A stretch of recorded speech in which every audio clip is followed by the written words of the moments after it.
مسیح یسوع میں آپ کو سلام۔ ابھی ہم آج کی 4 نومبر کی اور پیر کے دن کی تلاوتوں کی چھوٹی سی تفسیر بیان کرتے ہیں یہاں پہ، اور آپس میں ہم غور و خوض کرتے ہیں کہ ہم نے اس آج کی تلاوتوں سے ہم نے کیا سیکھا۔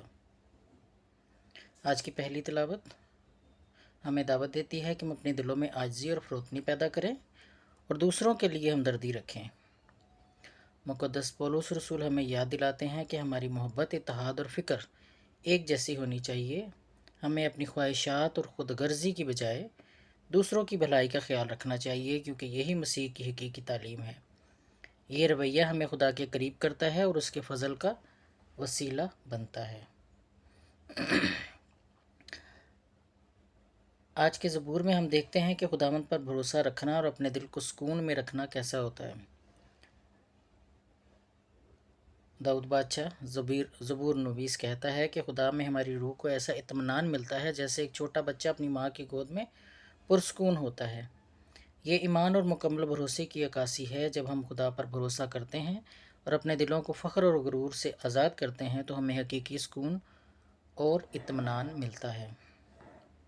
آج کی انجیل مقدس لوکا کے مطابق آج کی انجیل مقدس ہمیں دکھاتی ہے کہ مسیح یسوع ہمیں دوسروں کے ساتھ محبت اور سخاوت سے پیش آنے کا درس دیتے ہیں، خاص طور پر ان لوگوں کے ساتھ جو ہمیں اس کا بدلہ نہیں دے سکتے۔ مسیح یسوع ہمیں دعوت دیتے ہیں کہ ہم غربا، معذور اور ضرورت مند لوگوں کو اپنی دعوتوں میں شامل کریں، کیونکہ حقیقی برکت اور خوشی اسی میں ہے کہ ہم دوسروں کے لیے بے غرض ہو کر کچھ کریں۔ آج کی پاک انجیل اور پاک تلاوت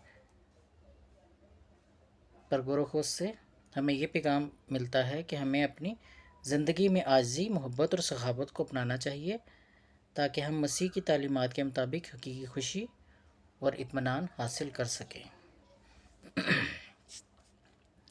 خداوند آپ سب کو مسیح یسوع کے نام میں برکت دے، آمین۔